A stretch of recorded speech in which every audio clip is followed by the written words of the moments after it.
Welcome to Corrective Consciousness episode 293, the podcast where we explore the inanity of pop culture. I'm your host, vysethebold, and this is Lotus Prince.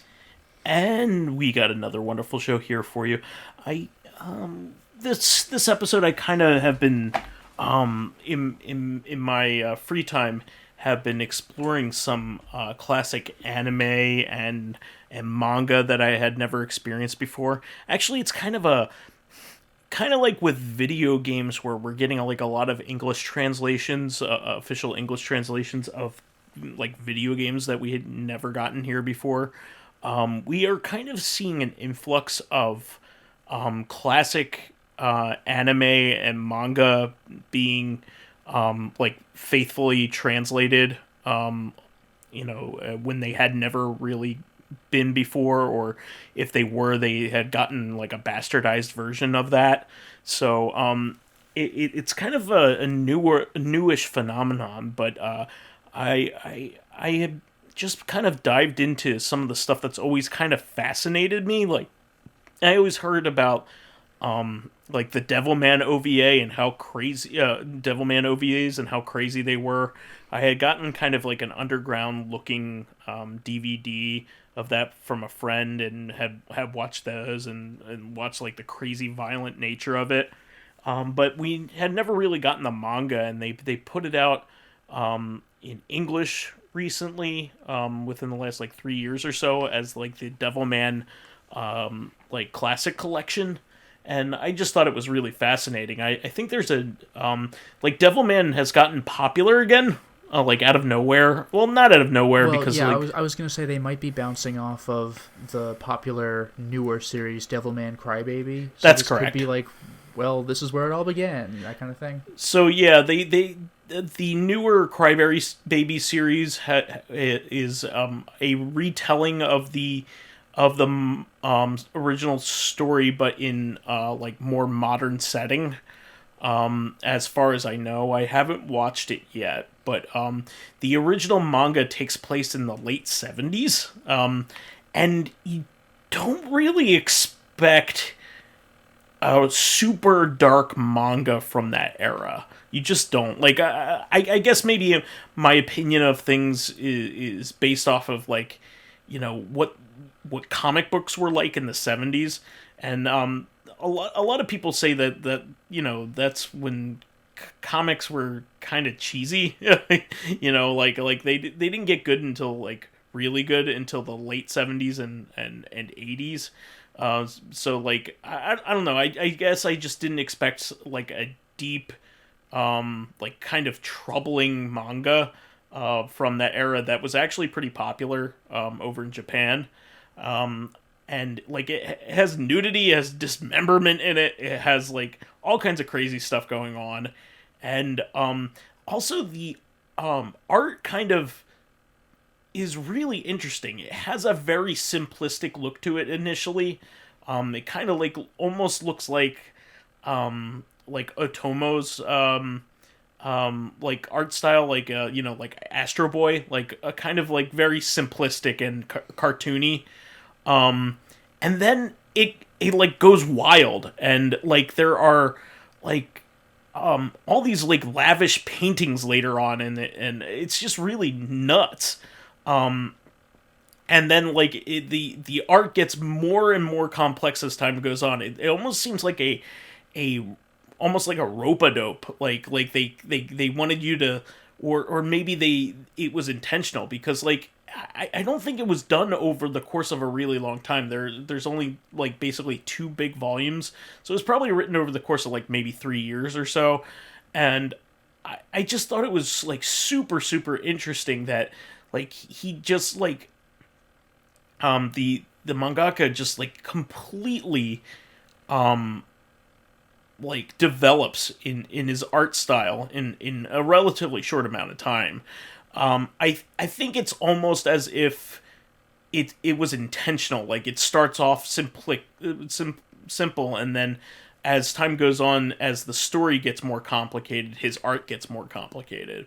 But yeah, it was really, really a really cool experience. And I can definitely see that it has influenced some of the darker other mangas of the era, like after that. Like I would be very surprised to hear that Berserk at least wasn't a little inspired by Devilman, because it just has that feeling, and it also has like an apocalypse go on during it. Like Yeah. it's thematically very similar, and even the dynamic between the main character and his best friend is very Guts and Griffith like. So I wouldn't be very surprised if at least it was like a secret influence that he didn't talk about, because it's so close, it's kind of hard to ignore. But as a gigantic Berserk fan, I just found it absolutely fascinating. Well, And I'm wondering yeah. if it was just not a secret in Japan, Yeah. but like America doesn't really know Devilman. Like, Yeah. it makes me think of that recent revelation about how like Super Mario Brothers 3 might have been heavily influenced by Dr. Slump. Like, of But, course like, it was, because to that was a Japanese gigantic people, hit. That's, yeah, Yeah. Japanese people knew that for 30 years, but America doesn't really know Dr. Slump. Not until recently, yeah. Like Dr. Slump has kind of gotten a cult following in the US as of late. Yeah, and for anyone who doesn't know what Dr. Slump is, it's made by the Dragon Ball guy, except if we like didn't get it. Yeah, so it was his first big hit before Dragon Ball. So there's actually even some crossover in it. The main character is one of the androids. Like, That's pretty amusing. I think she like canonically is one of the androids like in Dragon Ball. Yeah, so it's pretty interesting. But yeah, like they had in one of the eye catches, they have her running around in like a Tanuki suit, and looks Yeah, just with like her Mario, arms out Mario 3. horizontally like the Mario Run, which Yeah. is not the Mario Run. It's whatever her character's name is. Yeah, it's really really interesting and cute. I just think that's great. So like people would get that right away, because that was a very popular anime in Japan. It wasn't like, it was something that everybody was watching. So I found that was really interesting. They're also putting out editions of Battle Angel Aquila, or Alita. I'm sorry. Yeah, Alita. Alita. Well, that's another thing. Like, Yeah. maybe we're finally getting it now because the movie came out, because James Cameron had been wanting to make it for like 20 years. Well, it had originally been brought to America, because that her name being Alita is a translation thing from back then. Okay. Like her name is not even close in Japan. I forget what it is, but apparently that was like one of those mangas that was just brought over and by like a smaller company that had gotten a cult following, because there wasn't a whole lot of manga being brought over. So maybe it's being revived because of the movie. Exactly. Because it's like Battle Royale. Like, now the book has a thing on it, like, it's kind of like the first Hunger Games, something like that. Yeah, and it like the battle royale genre in general wouldn't have been started without it. Well, I think it's newer insanely editions of Battle influential. Royale actually acknowledge, like Fortnite, like, oh, this is the first Battle Royale kind of game. Yeah, so that was originally a novel, and then they made that into a manga and a movie. A novel, a manga, and a movie. Yeah, and the movie yeah. got a sequel too. Yeah, that's true. With Beat Takeshi in it, in the original anyway. I love Beat Takeshi. We've talked about Takeshi's Castle and Takeshi's Challenge in Yeah, the yeah. past. But yeah, same guy. And I wanted to give you an opportunity, Lotus, to talk about like stuff that you remember, and also things that you're interested in looking back on. As Sure. well. I mean, I don't go as far back as the 70s. Like, I mean, I could tell you, like, speaking of anime and manga that were released in, like, incomplete forms or whatever, I mean, obviously I'm a fan of JoJo. I didn't get into that until college, though. That was certainly not my first anime. But that was something that we only got part 3 of, because if you've heard of it at all, it would have been that. And only in 2012 did we start getting the, well, no, we didn't, but Japan got part 1 animated, which quickly got fan translated, but then we got it like the next year. Yeah. And now all of a sudden JoJo's popular and we're getting the full thing. We've gotten the manga, like we're currently on part 5 of the manga right now, which is amazing. and we're on part 6 of the anime. And in these lavish like hardcover versions, they're they're really awesome. In fact, a lot of these classic animes have been published like that. Like Devilman is really nice. Yeah, and Fist of the North Star. I was going to talk about that later, but since you brought it up, I'm currently reading the second tankobon of the newest Fist of the North Star translation, and it's by Viz. I think Viz does it. Yeah, I wouldn't be surprised, but it's very good. I never read it. I watched the whole series though, and it's great. I just like the manga a lot better than the anime because the manga's art is way better. Yeah, it's not even close. The story's the same, largely the same. Little bit more drawn out. Because like there's a bigger lead up to Shin, than there is in the book. But yeah, I love the way the art is crazy. Like people shrink and grow like from panel to panel. It's so like neat. You watch the anime and you're like, is that some sort of error? No, it's just kind of what the art style is. It's just like this guy's really intimidating, so let's make him like 10 feet tall. All right. Like all of a sudden though, like he will be a lot bigger than everybody else.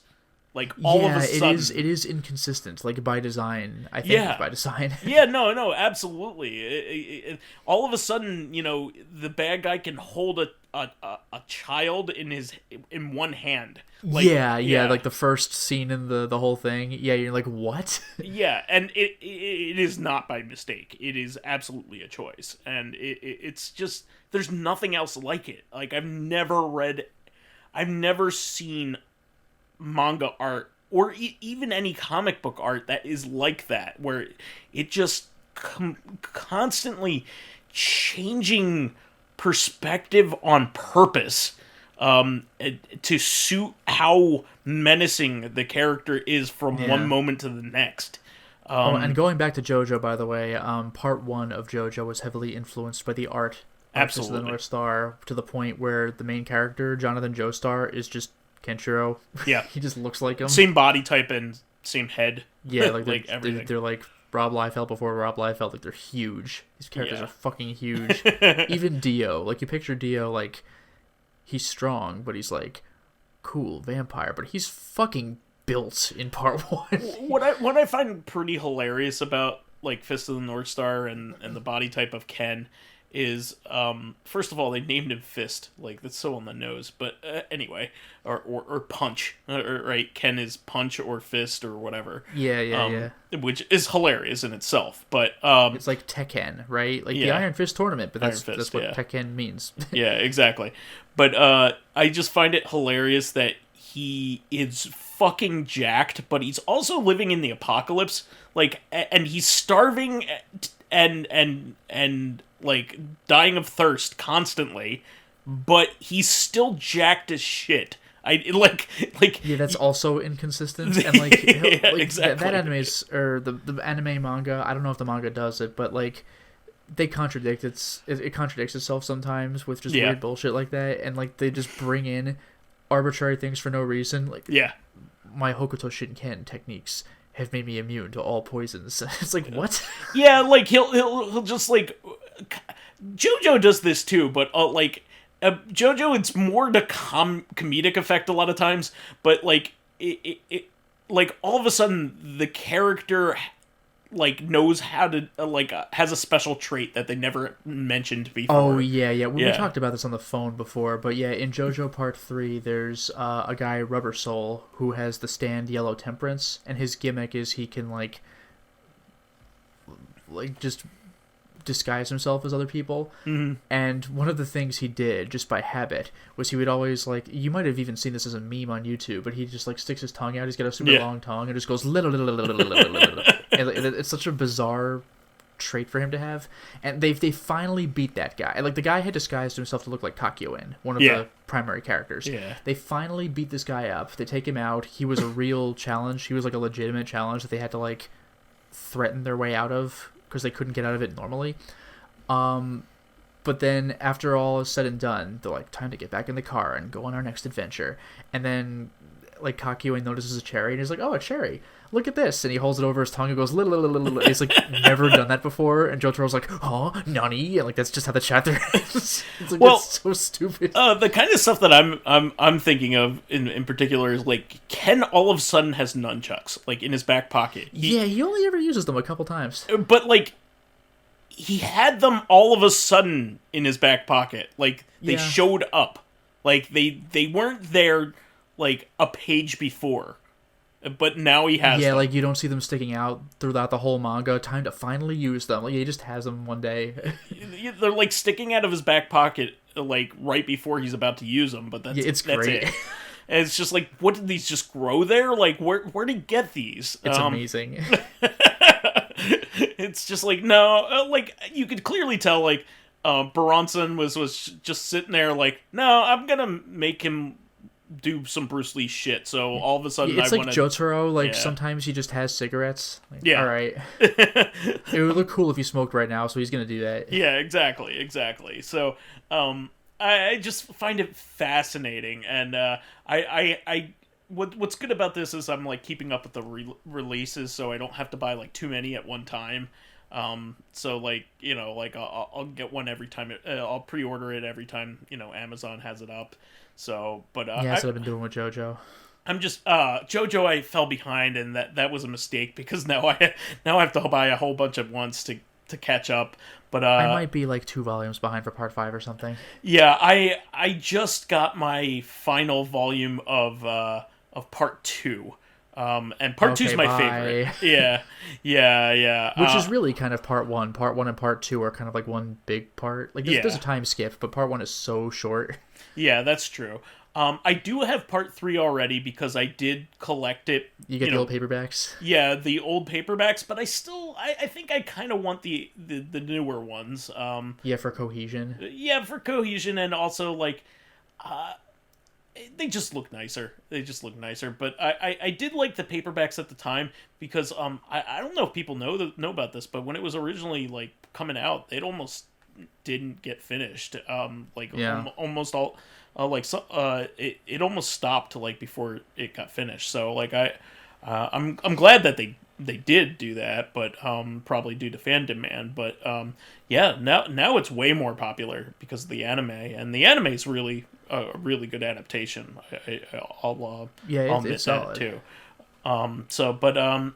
I also this is probably the first time I saw this, but right around the time of the movie, Speed Racer finally got its manga released in its original form in English in America in a slipcase format. So this was like the first time I ever saw like a prestige manga release like that, like in hardback. And I'm excited to take a look at that too because Speed Racer is just like if you wanted to watch every episode of it, there's tons of it. But like I don't think a whole lot of consequence happens during most of the episodes. It's like mostly just all filler, right? I actually wouldn't know. Yeah, it's not like, you know, a 13 episode series like current day. So like there's only 2 tankobons of Mach Go Go Go, which is Speed Racer. So I'm looking forward to just like reading that, as like finding out like where Racer X comes from and all that stuff. I just think that's the thing. Like I've seen it parodied in like Dexter's Laboratory, and I wasn't quite sure what it was. Yeah, I mean, when I was a kid, I knew some stuff about Speed Racer. I even had like some of the American comics based off of the property. But my only experience was reference and parody, like in Family Guy, like, well, it's time for dinner, ha. Like, I was like, oh, I guess it's Speed Racer, but like I never saw the actual cartoon. Yeah, I saw it only briefly because like Lotus and I didn't even have cable when we were kids, so like if you caught what you caught and whatever your local television stations were playing. So like Captain Simeon and the Space Monkeys. Yeah, that was a TV show. I'm not messing with you. Yeah. We both watched that independently, which is really funny because like it was It's probably something very obscure to a lot of other people. I mean, just listen to it. It sounds like a Ninja Turtles show. Like, what if we call it something stupid? And it was actually, at least kid me, like the way I'm remembering it. It was like an alright show. Yeah. No, it was good. I remember it. So, what else do we have that's been coming out lately? So that same company, I think it's Seven Seas Manga or Entertainment, that put out Devilman, the Devilman classic collections, did a couple other classic collections that interested me. So by the same guy, they did a Cutie Honey release where they released like all of Cutie Honey. And that was like a sexy and mostly comedic. Like it had some serious moments, but it was mostly just kind of like light, sexy character adventures. It was like the original fan service, like manga, wasn't that like really. made by Go Nagai? Like that's his like entire thing is like the sexy like series. Let me look here. Go Nagai also made Devilman, so yeah. Go Nagai made Devilman? Yep. Same author. I did not know that. Yeah, same author. I pictured him as like the like bare-breasted girls, that'll get the reader's attention kind of guy. Like, I guess Devilman has that, but Devilman does have it. It has that, but it's not like cute, sexy comic. Yeah, that's for sure. It has a totally different tone. Berserk has nudity too, but like Jesus Christ. The nudity that happens in Devilman, there are a couple sexy moments, but most but is it like wink at the camera sexy? Because Cutie Honey is that. It's just like, oh my goodness, I hope the reader doesn't see. And only one or two of the moments. Only one or two of the moments is like that. Everything else is kind of horrific. Know, kind of like Berserk. I can't believe Go Nagai is the Devilman guy. That's crazy. Yeah.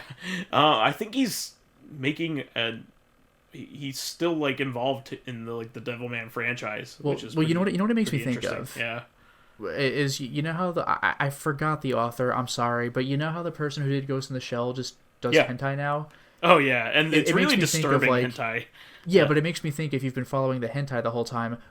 They did Ghost in the Shell. Yeah, Masamune Shiro. Yeah, but it's just like I guess I'm looking at things backward. Like that person did source material.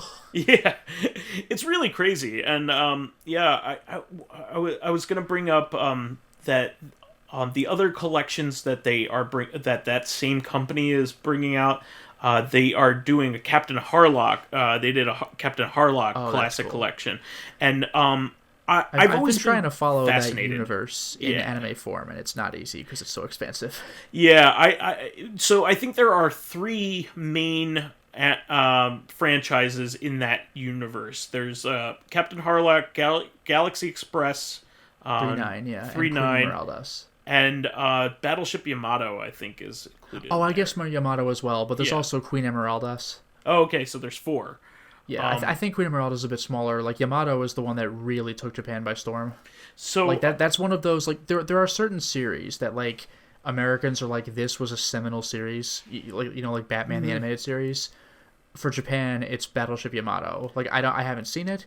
I don't know what it's about, but like Japanese people, it's just like burned into their souls. Like they know Battleship Yamato. So apparently Battleship Yamato did come out over here as Star Blazers back in the 80s. But of course it was heavily edited and pared down. Yeah, it's like Macross came out here too, except not really. It's Robotech, yeah. And that was even further bastardized by thrown together with two other unrelated anime series. Well, yeah, it's like VR Troopers. It's multiple series that were put together to kind of try to make one series. Yeah, exactly. It's that's pretty crazy. I can't believe they pulled it off. I'm almost impressed. Well, no, I am impressed.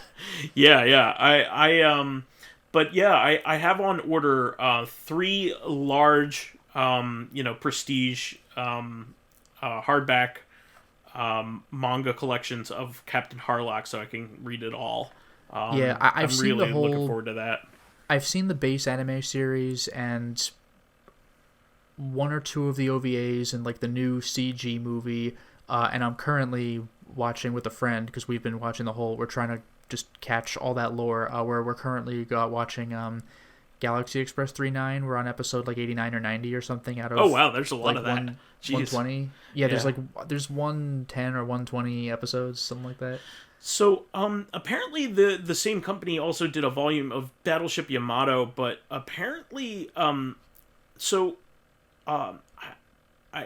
looked this up, but Battleship Yamato is not what you want to read, which is kind of funny. You actually want to watch the anime, because the anime is actually the source material, apparently. Oh, I didn't know that. Because I was going to say, like, I don't know anything about the manga. The only thing I know about the anime is that it's a really big deal. So apparently the manga was made at the same time, or like right after the anime, and actually some of the plot points that are really famous are not included in the manga, so it's almost truncated compared to the anime. So I think the author of Captain Harlock got popular because of Captain Harlock, and when the anime came out, and then moved on to Battleship Yamato, as a sequel kind of series or whatever, and as a second project, and Harlock is damn good. It started off as an anime, so apparently that's the way to do it. So and you know what I didn't realize, by the way? This is a weird reference to make, but have you ever seen this was newer. This was in like the 2000s, but have you ever heard of Last Exile? No, I don't know that one. Because my friends and I watched that back in college. It's a good show with like sky ships rather than spaceships, but like there was one super cool, and I mean like in personality cool, and like badass, like all like stoic character. I think his name was like Alex Rowe, and we didn't realize this at the time, but like he was basically like just a reference to Captain Harlock. Like he looks pretty similar, and he's got like the baddest ship you ever saw. There was this one really amazing moment where like his crew members were just kind of like we're sitting near some crew members from some other ship, and they started like picking fights with each other, and it was getting unpleasant. So like Roe's crew members started beating up this other guy's crew members, and Roe comes in and he's like, all right guys, you've had your fun, go back to the ship. And the other captain is like, you've had your fun, you're not gonna fucking like apologize for attacking my guys? And Roe was like, it looks like they started it, man. And so the other captain was like, all right, that's it, how about we settle this formally? I challenge you to like a ship duel. And Roe's like, okay. And then like after like they start going to the ship, someone's like, do you know who the fuck that guy is? He's like the scariest, most like proficient like ship captain fucking ever, and you just picked a fight with him. Wow. And like the guy gets like destroyed immediately. That's amazing. That's really great. But it was great because he wasn't even like, oh, you're so fucked. He was like, okay, I'll fight you, I guess. And like that guy's fucking dead like in 5 minutes. Everybody knows it except for that guy. It's just like, the beginning of John Wick, where the bad guy's son like hazes John Wick, and like everyone in the movie except for that guy is like, do you have any idea what the fuck you just did? Yeah, especially John Leguizamo. He fucking punches him. Yeah. That was like the greatest scene in the entire movie, where the boss calls John Leguizamo, I hear you struck my son. Yes sir, I did. May I ask why? Well, sir, he beat up John Wick, stole his car, and killed his dog. And the boss is just like, oh, and just hangs up. It's like, oh, fuck. Baba Yaga, man. He's coming for you. I don't know if I've ever seen that in the movie, where, like, the entire villain syndicate is like, oh, God, we gotta put up with this guy. Yeah, like, there's usually, really... it's still a challenge for John Wick to fight an entire syndicate, but, like, you never see the bad guys terrified of the protagonist, like, for the entire movie. Yeah, they kind of made him a legend, like right off the bat, which he is kind of a cool way to sell him. It's like the character is in universe. The villain of the movie is like, oh, I don't want this. Yeah, he's almost like, it's kind of like making the main character like Jason or something from like like Friday the 13th. Yeah, it's like you don't pick a fight with Jason, you idiot. Exactly. You stay away from him. Yeah. Yeah. Amazing that the son never was told this. It's like literally incredible, but okay. Otherwise we wouldn't have a movie. But yeah, let me see what else. We also have like apparently a seminal horror classic, the Drifting Classroom, where a classroom. I've heard of that. Like I recently read Hideo Kojima's book, which he wrote years ago, but only made it to America in 2020, I think it was, or 2021. But like a lot of that book is citing books that he's read that inspired him. Like, as much as I think of Kojima as a movie guy, like, even though he's a video game dev, he's a movie guy, but he's apparently really a book guy. Like, he loves to read. I think he just loves media in general. He loves music. No kidding. Yeah. But he mentioned Drifting Classroom. It sounds fascinating. What's really cool, too, is after each little excerpt of his about this book or that book, there'll be little bibliographical information like this has never been translated outside of Japan. This was translated by this publisher. Like, it's great. So yeah, but he mentioned Drifting Classroom. Otherwise, like if I hadn't read that book like last month, I wouldn't have heard of it though. Yeah. Apparently, it's about a classroom that just like skips through time. But they get lost in like an apocalypse. So yeah, it's really insane. I haven't had a chance to read it, but apparently it's like an insanely influential manga. Yeah. So, it's so fun that we're getting access to this stuff now. Like, back when Lotus and I were into anime and manga, like back during high school and early and during college, you had to go to the video store. You had to steal it, to get access to it. Like, you know what you stole? You know what you stole back in the day? Everything. Because you never knew what quality you were gonna get. Do you remember Dragon Ball Z episodes we weren't anywhere near up to yet, but with like very liberal like swearing in the subtitles? Yeah. Do you remember that? Oh yeah. I mean, it's fucking wild, dude. The quality. We also had to put up with that with fan translations of video games. Yeah. Like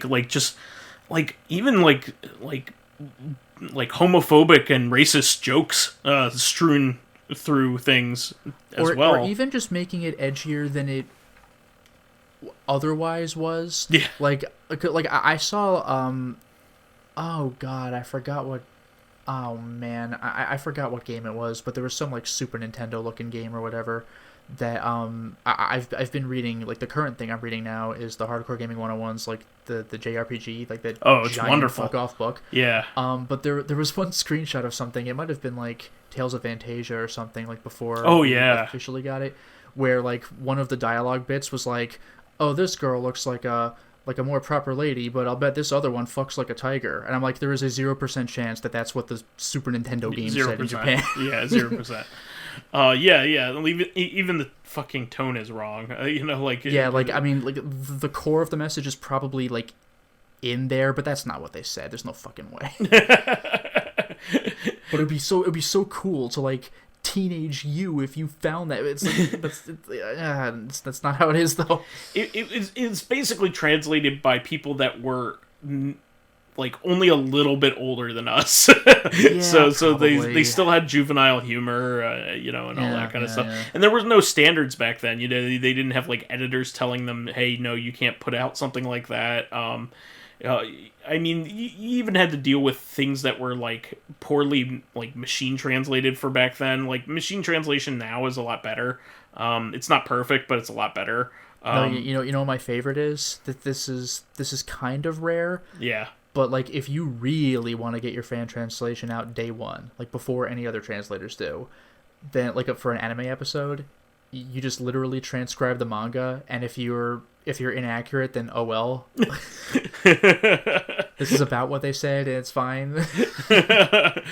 You get the gist. Like there's the Dwang subs for JoJo. Dwang, there was an excuse. It was like a Chinese fan translating Japanese into English. Yeah. So that was bound to fail. But I just really crazy stuff from when we were younger. But like, not only that, but we didn't have the resources that we do now. Like, you can go on Wikipedia and easily see, like, all the different works that Go Nagai made, or, you know, the guy who did Captain Harlock, you know, like, it'll tell you all these different things. Like, back then, like, unless somebody told you that these things were related. Maybe at the video store you'll see the 4-episode OVA of that one Captain Harlock thing that's based on Richard Wagner's...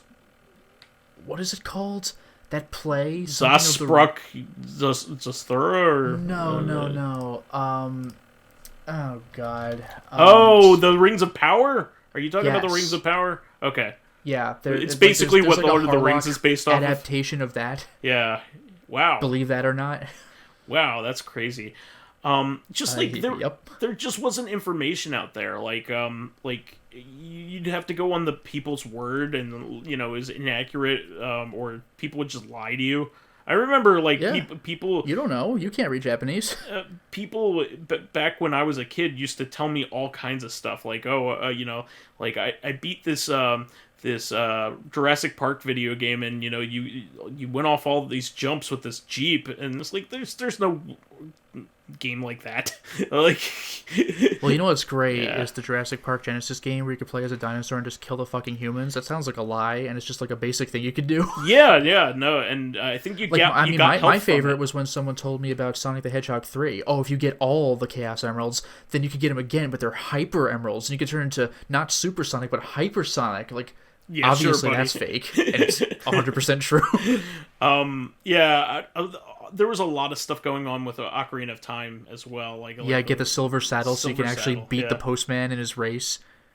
There's all kinds of stuff like that. I mentioned this on the podcast before, but the sinking lure turned out to be real. Yeah. I about flipped when I found that one out. Like, that can't be real, and it totally is.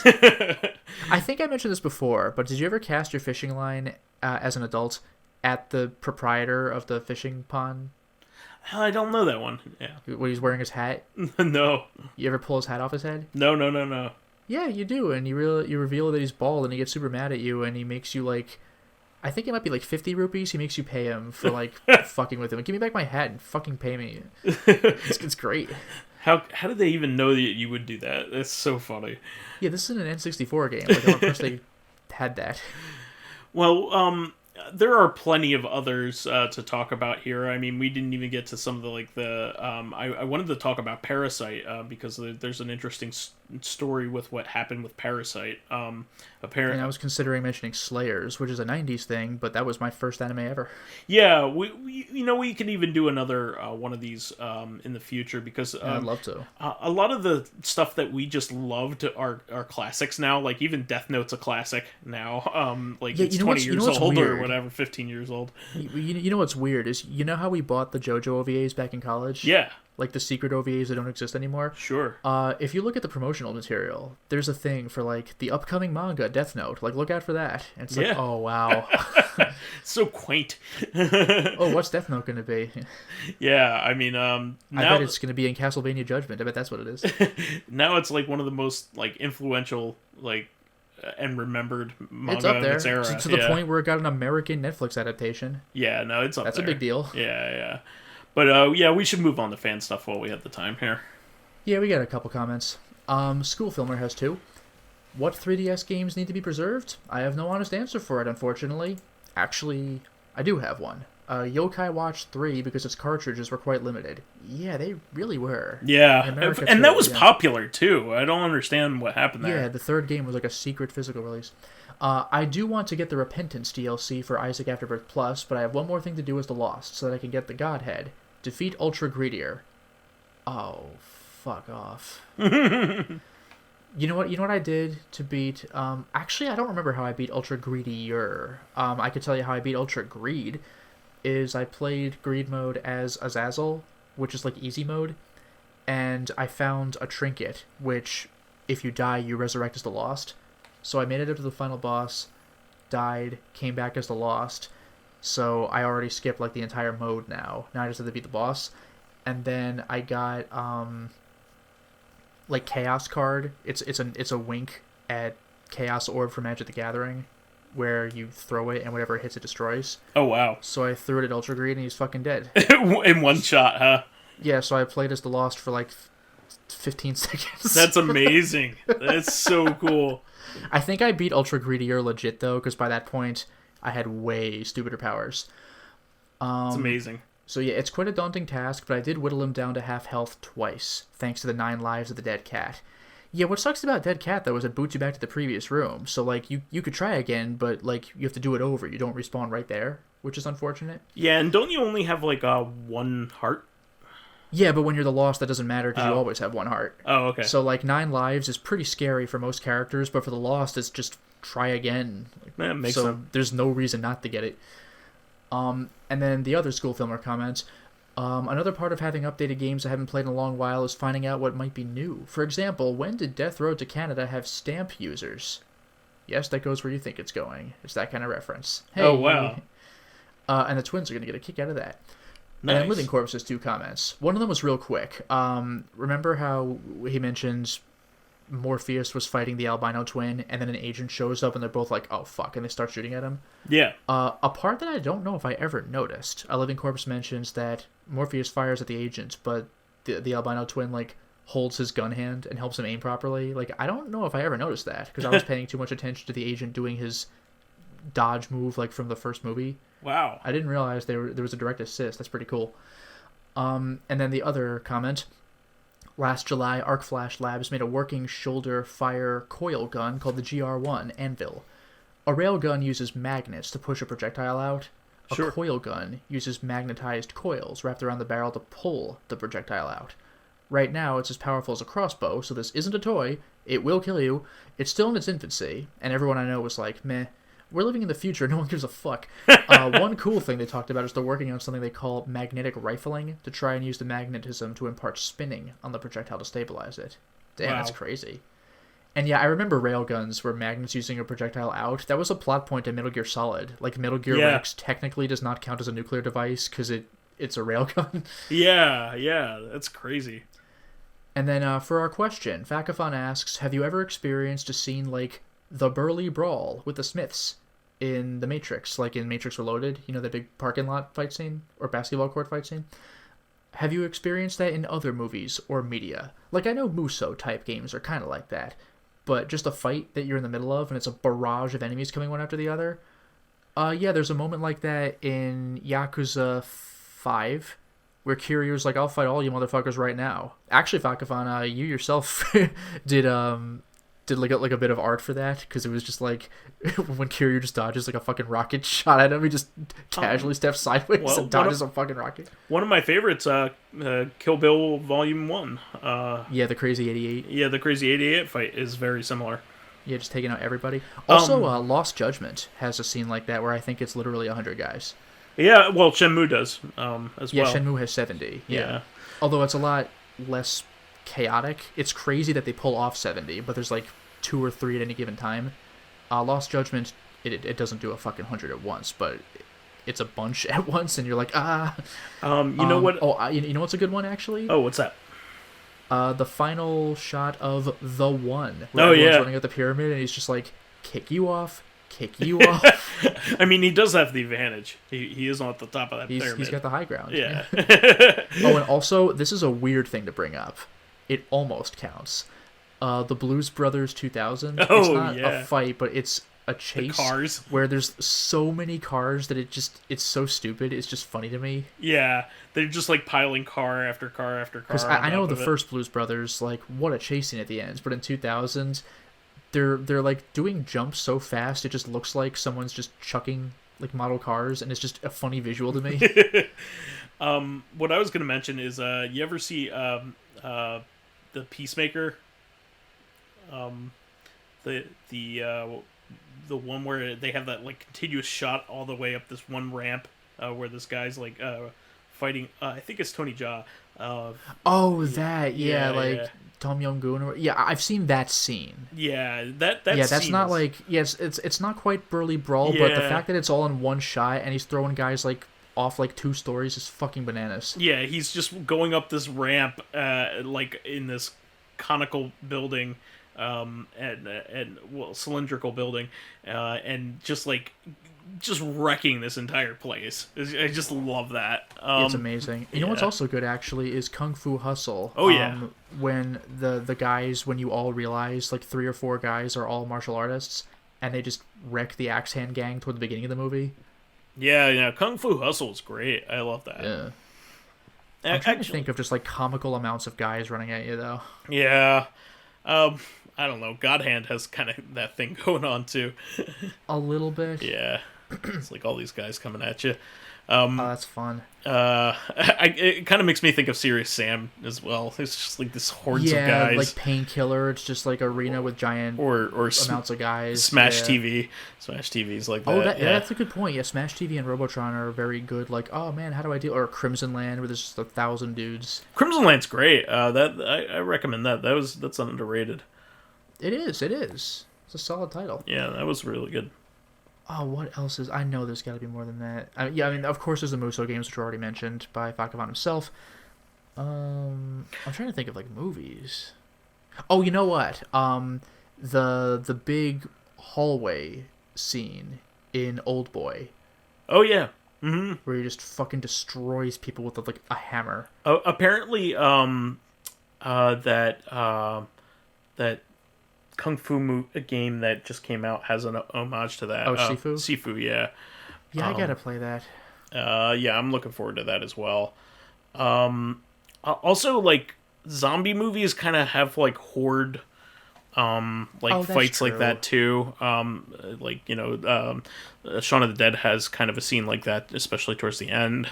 And, of course, Dawn of the Dead has that as well. Yeah, those are the ones I mainly could think of. Yeah, that's probably what I could think of off the top of my head, because the Burly Brawl just got comical. Yeah. It's like, more goons. And it's difficult to think like of a pile. Like that. You hardly ever see a pile. pile. Yeah. Yeah, like maybe just in football. That's like really the only time. Yeah, it was a pile up, yeah. Freaking nuts.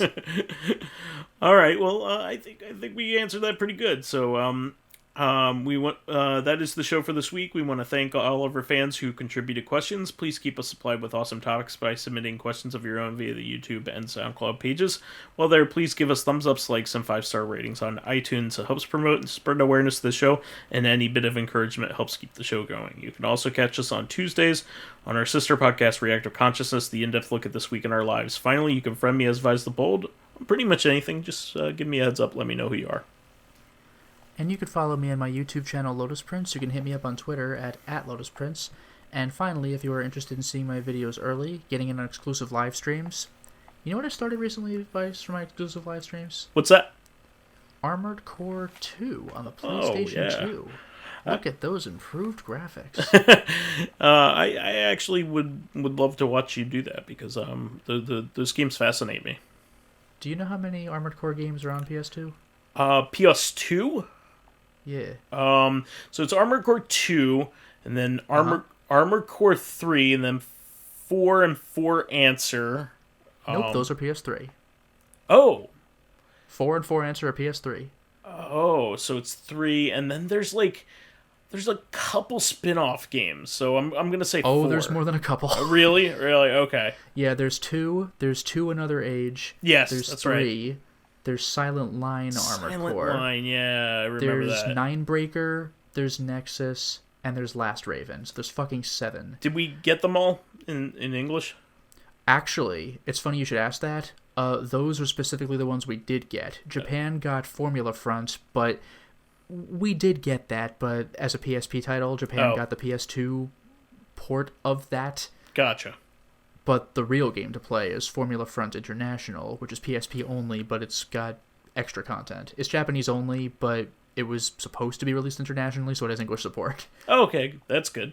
But yeah, but there's 7 PS2 games in the West. It's freaking nuts. Are you gonna try to get through all of them? I would like to. There you go. Wow. I'll see what happens. And I really look forward to the PS3 era too, because that's when we started getting Miyazaki involved with 4 Answer. I was always very confused by that series, because there were so many spin-offs that I didn't know whether they were like sequels or what they were, yeah, I'll have to see how it works, because I don't know. Okay, well, I mean, there's 2 Armored Core 2s, Sure. But then there's 3. So like I don't know if those last 3 games are secret sequels to 3 or what. Because like on PS1, Project Phantasma and Master of Arena are follow-ups to 1. Like you could transfer your save data. So I wonder if it works like that on PS2. I have no idea. Well, when let me know when you get to Chrome Hounds, which is that was like a multiplayer only game that's dead. yeah, exactly. And, yeah, I can't wait. And 360 only, if I remember right. Yeah. But I don't think that's officially an Armored Core game. I think it's not. It's not. Yeah. It just kind of looks like it's related. You know what confuses me? I think there's I forgot if it was OG Xbox or if it was Dreamcast, but there's a game called Murakumo. Yeah. Which it's not an Armored Core game, but Murakumo was the name of one of the 2 big corporations in Armored Core 1. Maybe it's just a wink, because there was Chrome and there was Murakumo. Yeah. So like, is that a thing? That's on OG Xbox. It was one of the early games. Okay. Yeah. Okay. There's also Frame Gride, which is now fan translated into English on the Dreamcast, which is kind of like Armored Core but like medieval themed. Yeah. I didn't realize it was fan translated. I'm very pleased about that. Yeah. So it is accessible to you. There's the Otogi games, but they're just FromSoft games, but they're not. Xbox. Yeah. Yeah, and those games are quite good. I think those are now playable on the newest Xbox as well. Very good. And there's Ninja Blade, which is actually on Steam, which greatly pleases me. Yeah, that was a 360 only game at first. That was released like around that time where like there was a lot of weird kind of janky 3D like action titles. Well, like FromSoft's PS2 and early PS3 era was that. It's like, let's try stuff. It was like a Vampire Rain. That was like another one from that era, but I don't think that was FromSoft, but it was, something similar. Terrible. Yeah, this is like something kind of had the same vibe to it. Sure. That kind of thing. But anyway, if you're interested in seeing my videos or getting exclusive live streams, select upcoming games for me to Let's Play, or getting in conversations with me and other patrons on Discord, then perhaps consider swinging by my Patreon account, which can be found at patreon.com/Lotus Prince. Well, that's just prime. We'll catch everybody again on Tuesday. Until next time, everyone. Bye-bye.